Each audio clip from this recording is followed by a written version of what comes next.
you ever felt like this?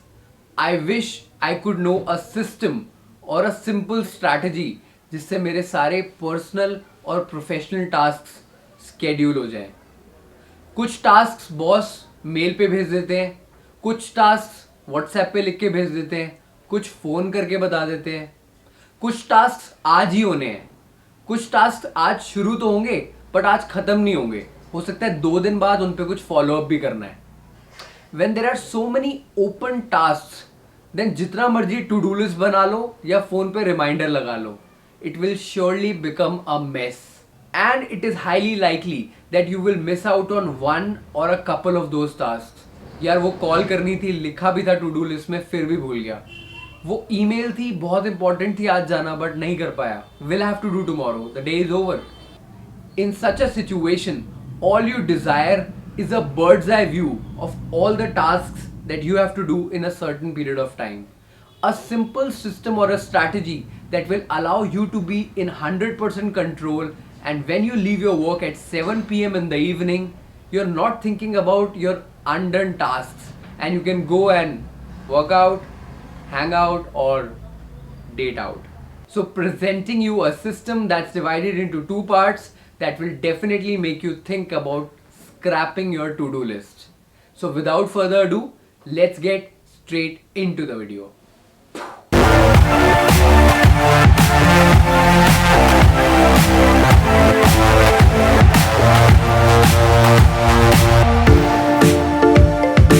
Part 1.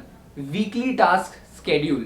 As you can see on the screen right now, मैंने vertically सारे days लिखे हैं जिसमें Monday, Tuesday, Wednesday, Thursday, Friday are my work days जिन पे मुझे काम करना है, और हॉरिजॉन्टली मैंने सारे अपने क्लाइंट्स के नाम रखे हैं जिनके लिए मुझे काम करना है। हो सकता है आप क्लाइंट फेसिंग रोल में ना हो तो आप अपने और कोई फंक्शन लिख सकते हो कि मे बी आपको अकाउंटिंग में ये करना है या आपको सेल्स के फंक्शन में ये करना है, तो आप हॉरिजॉन्टली वो सब लिख सकते हो जिन जिन चीज़ों में आपको काम करना है।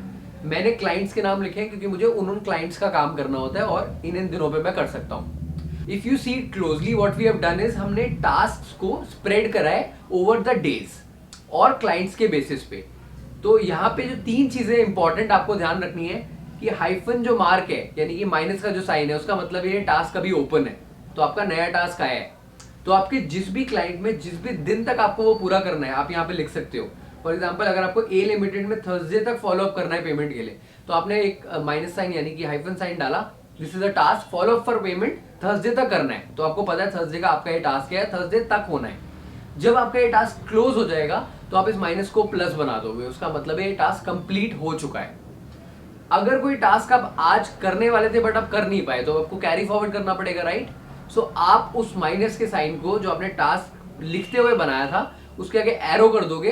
जैसे फॉर एग्जांपल मैंने एक्स लिमिटेड के अंदर लिखा है डिस्कस प्रोजेक्ट, और उसके आगे एरो कर दिया, और फिर वेडनेसडे में जाके लिखा उसे दोबारा माइनस से यानी कि हाइफन से डिस्कस प्रोजेक्ट। तो मुझे पता लग गया कि मंडे का टास्क था बट किसी वजह से डिले होके अब वो मुझे वेडनेसडे तक करना है किसी भी रीजन से। अब वीकली टास्क प्लानर बनाना क्यों है, इससे कैसे प्रोडक्टिविटी बढ़िया हो जाएगी?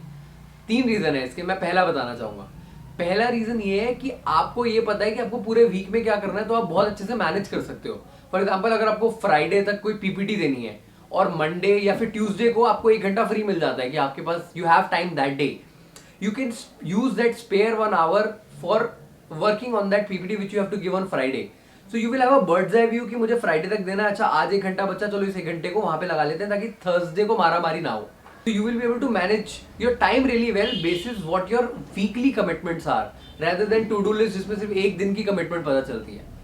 दूसरी बात ये कि अगर आपका कोई सीनियर आपको कोई टास्क देने के लिए बात करेगा तो आप फटाफट से देख के बता सकते हो कि आपके पास टाइम कब है या है भी या नहीं है, आप जवाब दे सकते हो बिकॉज आपके पास क्लैरिटी बहुत ज्यादा है। तीसरा, you will never be blank about what work you are doing whenever your senior calls you up and asks you भाई क्या कर रहा है, तूने क्या करा इस हफ्ते।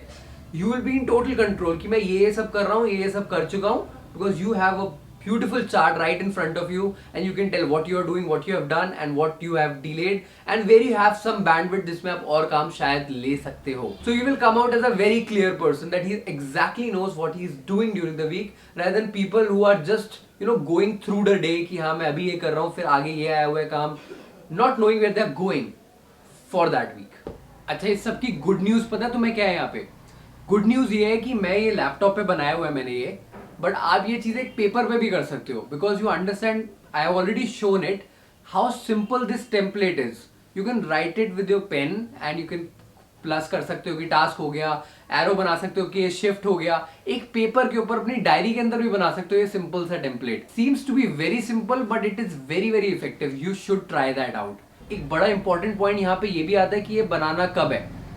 आई suggest that you should create this chart और दिस टेम्पलेट संडे नाइट को. Reason being Monday morning blues क्यों बोला जाता है? It's because when you get to back to work on a Monday, you are already, in that fun of that holiday, Saturday, Sunday, मजा आया. And again you are caught up with work. There are a lot of tasks जो आपको याद थे Friday को, but अब दोबारा आपको याद करने पड़ रहे कि हाँ ये भी करना था. So you kind of get bogged down again back to work और छुट्टी खत्म हो गई. कंट्रोल में नहीं होते. जब आपके पास ये चार्ट रेडी होगा ना, which won't take a lot of your time, like 10, 15 or 20 minutes at max on a Sunday, you will be controlling that week कि हाँ मुझे मंडे तक ये देना है, वेडनेसडे तक ये देना है, हाँ फ्राइडे को मैंने ये करा था, ओके ये मेरे टास्क है, स्प्रेड कर दिया आपने, अपना चार्ट बना दिया.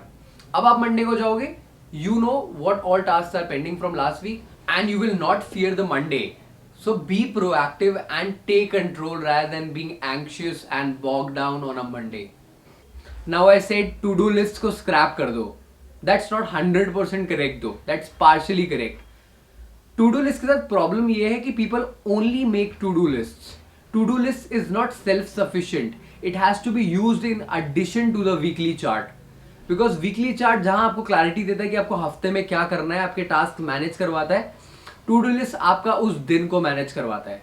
पर सिर्फ टू डू लिस्ट होने से आप ये भूल जाते हो कि पहले का टास्क कौन सा ओपन था जो आज करना है, और यहाँ पे टास्क का लीक होने का चांस बढ़ जाता है. But now to do list is important और आपको उस दिन को मैनेज करने के लिए तो टू डू लिस्ट चाहिए ही चाहिए. Now the second part is all about managing the day. We already discussed how to manage the tasks during the week. Now let's get into understanding how to manage the tasks for that day by using the very famous, the ubiquitous, the omnipotent to-do list. Now as you can see on the screen, consider कि ये 22 February 2021 Monday जो आने वाला है, ये आपका उस दिन का टास्क लिस्ट है. ये टास्क लिस्ट बना है आपके संडे के लिखे हुए टास्क को कि मेरे ये ओपन टास्क थे, तो आपने वो लिख दिए होंगे मंडे को. And also the new task which you received on Monday as you joined work. तो this is what you have to do during the day. Now do you think writing all those task down in a note pad on your laptop is enough?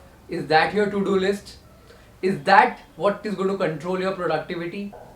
No. Because productivity का essence होता है time, and इस to do list में हमने time की बात नहीं करी है, तो टाइम की बात भी कर लेते हैं. अब ये जो टू डू लिस्ट मेरी सामने बनी हुई है, अगर मैं इसके आगे ये टाइम लिखना शुरू कर दूं कि मान लो ये मेरा पहला, इसी सीक्वेंस में करना है मुझे काम, सीक्वेंसिंग भी कर लेना कि मेरे 5 टास्क है तो मुझे पहले क्या करना है, उसके बाद क्या करना है, उसके बाद क्या करना है, डिपेंडिंग कि मुझे कैसे डिलीवर करना है वो काम उस दिन में. अब इसके आगे मुझे सबसे पहले डिस्कस प्रोजेक्ट करना है 007. तो मैंने इसके आगे लिख दिया कि अभी 11 बज रहे हैं, मुझे 12 बजे तक ये काम कर देना चाहिए, तो मैंने उसके आगे 12 बजे लिख दिया. फिर मुझे किसी को ईमेल करना है, तो मैंने उसके आगे लिख दिया कि हाँ 1 बजे तक मुझे ईमेल करना है. फिर मुझे किसी से फॉलो अप करना है, तो मैंने लिख दिया कि मैं 2 बजे तक फॉलो अप कर लूंगा. और मैंने ये भी लिख दिया कि मैं किसी बंदे को कॉल करना है, तो मुझे वो 2:30 बजे तक कॉल भी करना है. अब आपने ये टास्क लिख दिया, तो ये होता है टारगेट अप्रोच कि इतने बजे तक मुझे ये टास्क करना है. अब अगर नहीं हुआ तो इस टारगेट के आगे, इस डिस्कस प्रोजेक्ट के आगे जहां मैंने 12 लिखा हुआ है, उसके आगे आप ये लिखना कि एक्चुअली आप ये काम कब तक कर पाए. मे बी आप 1 बजे तक कर पाए, और इसी तरीके से आगे वाले टास्क के लिए भी कि आप एक्चुअली कितने बजे तक कर पाए.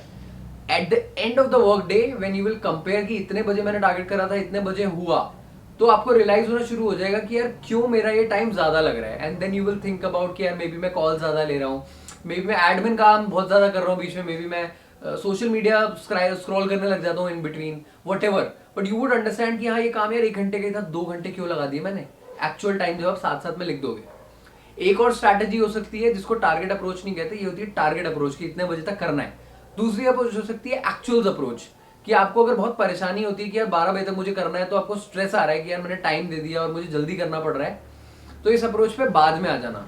हालांकि ये अप्रोच बेटर है क्योंकि आप टारगेट दे रहे हो, पर आप एक और अप्रोच पे जा सकते हो कि आप टाइम मत लिखो इसके आगे, पहले जैसे ही आपका ये काम खत्म हो जाए फर्स्ट काम, तो लिखो एक्चुअली कितने बजे तक कर पाए.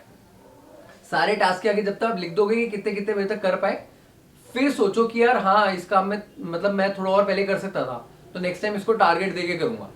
So you can follow whatever approach you want to, target time approach और actuals approach, and then understand कि हाँ इतना ज़्यादा टाइम मेरे को इस टास्क को करने में लग जाता है।